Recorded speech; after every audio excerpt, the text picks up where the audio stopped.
Middle east में Iran युद्ध अब वो मोड़ ले चुका है जिसकी कल्पना शायद किसी ने नहीं की थी। यह लड़ाई सिर्फ इजराइल और ईरान या इजराइल और अमेरिका की नहीं रह गई है।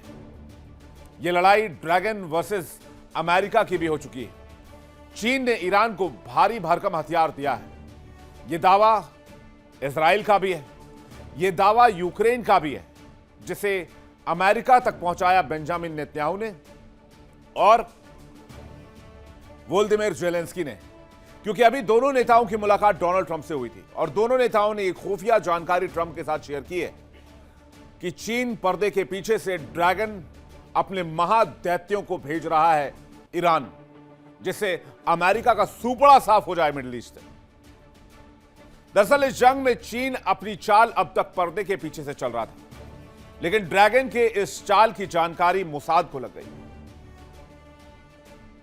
अभी तक खबर यह थी कि ड्रैगन यानी कि चाइना अमेरिकी युद्धपोत, अमेरिकी एयरबेस पर खड़े विमान, रडार, एयर डिफेंस सिस्टम, इन सब के लोकेशन और बाकी खुफिया जानकारी दे रहा था। लेकिन पहली बार चीन खुलकर ईरान के साथ नजर आ रहा है। चीन ने ईरान को भारी भरकम मिसाइलें और घातक हथियार देने का फैसला कर लिया है और यह मदद हवा या समुद्र के रास्ते नहीं बल्कि एक गुप्त रेल कॉरिडोर के जरिए पहुंचाई जा रही है। इस खेप को निशाना ना बनाया जा सके और ना ही इसे रोका जा सके, इसके लिए हर संभव कोशिश की जा रही है।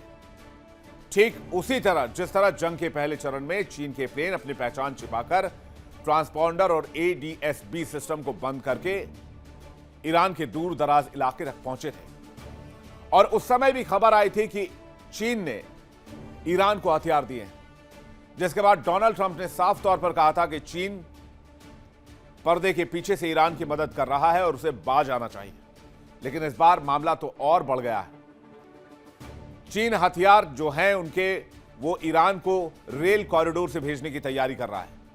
चीन से मिसाइल और हथियार ईरान तक कैसे पहुंचेगा, वो रेल कॉरिडोर किस तरह से जाता है, जरा इसकी जानकारी भी आप देख लीजिए। ये जो शंघाई से आप रास्ता देख रहे हैं, शंघाई से होते हुए चीन का पूरा इलाका निकालते हुए, खरगोश होते हुए जो कजाकिस्तान के पास है, सरक्षस होते हुए उज्बेकिस्तान होते हुए ताशकंद, तुर्कमेनिस्तान, तेहरान और फिर यहां से बंदर अब्बास। कुछ इस तरह का रूट आप इस वक्त अपने मैप पर देख सकते हैं। अब प्रॉब्लम यहां पर यह है कि इतने बड़े रूट को आप सिक्योर कैसे करेंगे, क्योंकि आपको यहां पर निशाना बनाया जा सकता है। कैस्पियन सागर के पास, तुर्कमेनिस्तान के पास, यहां पर जो है आप यूक्रेनी मिसाइल्स और ड्रोन्स की जद में हैं। इसके अलावा तेहरान के पास आप अमेरिकी डिफेंस सिस्टम की जद में है और अमेरिका आपको यहां अटैक कर सकता है। ताशकंद के पास भी आपको निशाना बनाया जा सकता है थ्रू कैस्पियन सी, क्योंकि कैस्पियन सी में एक्शन लगातार लेता रहा है यूक्रेन और कैस्पियन सी में ईरानी जहाजों को डुबोने का काम किया है। लेकिन चीन का दावा है कि इस रेल कॉरिडोर के जरिए वो व्यापार, ऊर्जा आपूर्ति और क्षेत्रीय कनेक्टिविटी बढ़ाता है। इसमें कजाकिस्तान भी है, उज्बेकिस्तान भी है, तुर्कमेनिस्तान भी शामिल है। ट्रेन चीन के शंघाई से निकलकर 3 देश होते हुए ईरान के तेहरान पहुंचती है और फिर बंदर अब्बास तक जाती है। इस दौरान ट्रेन कुल 7,500 किलोमीटर की दूरी तय करती है।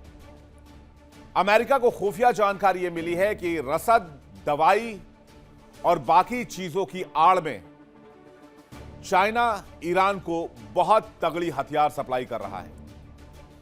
जो जानकारी पहुंचाई गई है उसके मुताबिक चीन ईरान को 400 रॉकेट के अलावा कई चीजें देगा। आपको हमने चीनी हथियारों के पहुंचाए जाने का डेटा तो बता दिया, लेकिन अब जान लीजिए कि चीन ईरान को क्या क्या देने जा रहा है जो इस ट्रेन से पहुंचाया जाएगा। QW-12 FN-16 कंधे से दागे जाने वाली एयर डिफेंस मिसाइल, जिसे मैनपैड्स भी कहते हैं। HQ-9B FD-2000B लंबी दूरी का air defence system. HQ-16 medium range का air defence system. YLC radar, ये एयर सर्वेलांस में इस्तेमाल होता है। CM-302 supersonic anti ship missile. DF यानी कि डोंगफेंग 26D जो 5000 किलोमीटर तक किसी भी टारगेट को हिट करने में सक्षम है ये एक medium to high ballistic missile है और युद्धपोत के लिए एक बड़ा खतरा। इसके अलावा DF-41 भी चाइना देगा ईरान को। DF-41 सबसे बड़ा सिरदर्द है अमेरिका के लिए। क्यों?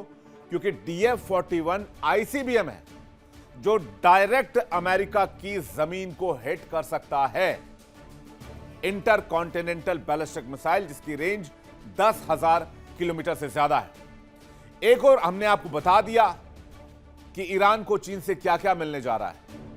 इस बीच आपको एक और खास चीज के बारे में बता देते हैं, क्योंकि ईरान को इस चीज की एक बड़ी खेप मिलेगी और ईरान के लिए काफी फायदेमंद रहा है। दरअसल QW-12 और FN-16 का यूज करके ही अमेरिकी विमानों और ड्रोन्स को जमींदोज करता आया है ईरान, जिसे मैनपैड्स कहते हैं, यानी कि उसे सोल्जर अपने कंधे पर लेकर चलते हैं और फायर करते हैं कहीं से भी। ये हीट सिग्नेचर को ढूंढकर अपने टारगेट को किल करता है। खासियत क्या है? एक सोल्जर इसे अपने कंधे पर ले जाकर इस्तेमाल कर सकता है। इसे एयर डिफेंस सिस्टम, स्थायी रेडार या बड़े लॉन्चर्स की जरूरत नहीं है। इसे अलग अलग जगहों पर छिपाया भी जा सकता है। हेलीकॉप्टर, ड्रोन और कम ऊंचाई पर आने वाले विमानों के लिए खतरा है। FN-16 सस्ता होने के कारण महंगे विमान को जोखिम में डालता है। इसलिए आपने खबर सुनी होगी कि 50 से ज्यादा विमान अमेरिका के मार गिराए गए। उसके पीछे इसी QW-12 और FN-16 का हाथ था। ये वही चाइनीज हथियार थे जिसने अमेरिका को तगड़ा नुकसान दिया। यह ऊंचाई पर उड़ने वाले फाइटर जेट्स को भी मार गिरा सकता है। यही वजह है कि अमेरिका का सबसे अत्याधुनिक 5th जनरेशन का फाइटर जेट F-35 भी इस जंग में नहीं बच पाया। 2 से 3 F-35 मार गिराए गए। चीन से रॉकेट और हथियार और मिसाइल मिलने के बाद जाहिर सी बात है ईरान की ताकत बढ़ी और ईरान ने 5 महीने तक अमेरिका को मिडिल ईस्ट में रेला और अभी भी रेल रहा है और लगातार हमले कर रहा है। और अब एक बार फिर से यही मैनपैड्स जो अमेरिकी हथियारों के लिए काल साबित हुए, फाइटर जेट्स के लिए, MQ-9 रीपर ड्रोन्स के लिए काल साबित हुए, उसके लिए ईरान हथियार के लिहाज से 600 करोड़ की डील कर रहा है। डील के कारण चीनी हथियार और मिसाइल वहां जाएंगे। इस खेप के मिलने के बाद जाहिर है ईरान के हौसले, इरादे, उसका डिफेंस और मजबूत हो जाएगा। और जो लिस्ट हमने आपको दिखाई उसे देखकर यह लगता है कि ईरान अपने एयर डिफेंस सिस्टम को मजबूत करने के लिए बहुत मेहनत कर रहा है, जिससे कि इस लड़ाई की वजह से आम ईरानी की जान ना जाए। ईरान पहले ही अमेरिकी बेस और ओमान में खड़े अमेरिकी युद्धपोत को निशाना बनाता रहा है। ईरानी मिसाइलें अमेरिकी युद्धपोत और अमेरिकी बेस के लिए काल है। और जैसे इस खबर की भनक अमेरिका को लगी, यूरोप को लगी, वेस्टर्न मीडिया को लगी, इस खबर से हड़कंप मच गया। जैसे ही खबर वॉशिंगटन पहुंची, राष्ट्रपति ट्रंप के होश उड़ गए। ट्रंप ने भड़कते हुए बयान दिया, मुझे चीन से ऐसी उम्मीद बिल्कुल भी नहीं थी। चीन ने कहा है कि किसी भी हाल में हम ईरान को हथियार नहीं देंगे। और यह बात ट्रंप से उसने प्रॉमिस की थी, लेकिन वो प्रॉमिस ही क्या जो चीन मान ले। चीन की फितरत में पीठ पीछे हमला करना रहा है। अब ट्रंप का बयान सुनिए जिसमें ट्रंप ने दावा किया था इन बातों का।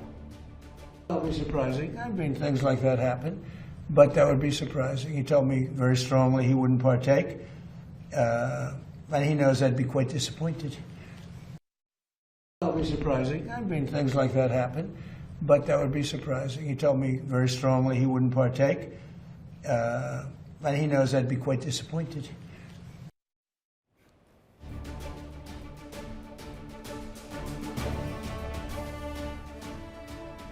$600 करोड़ के ईरान को हथियार मिल गए तो क्या होगा, कितनी तबाही आएगी।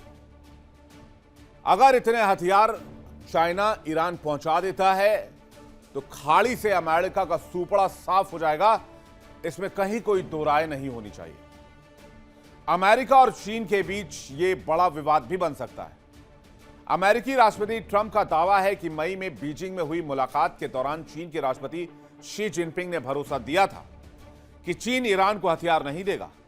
लेकिन इतना कहने के बावजूद ईरान को जल्द ही 300 से 400 मैनपैड्स दिए जा सकते हैं। और ये मैनपैड्स वही हैं जिससे ईरान ने अमेरिका के F-35 को मार गिराया। दिलचस्प बात यह है कि जिस समय चीन से मिसाइलों की संभावित डिलीवरी की रिपोर्ट सामने आई है, उसी दौरान अमेरिका ने चीन और हांगकांग की 8 शिपिंग कंपनियों पर सैंक्शन लगाने का ऐलान कर दिया है। अमेरिकी विदेश विभाग का आरोप है कि ये कंपनियां ईरानी तेल को चीन और संयुक्त अरब अमीरात तक पहुंचाने वाले तथाकथित शैडो फ्लीट का हिस्सा थी। अमेरिका का कहना है कि इन प्रतिबंधों का उद्देश्य ईरान के खिलाफ उसके आर्थिक दबाव और नौसैनिक नाकेबंदी को मजबूत करना है, इसलिए उस पर सैंक्शन लगाया गया है। यानी ईरान की मदद करने पर अमेरिका ने चीन पर अटैक करना शुरू कर दिया है। तो क्या यह बदला है या फिर चीन अपने डिफेंस इंडस्ट्री को मजबूत बनाकर दुनिया भर में अमेरिका के डिफेंस मार्केट को कैप्चर करना चाहता है?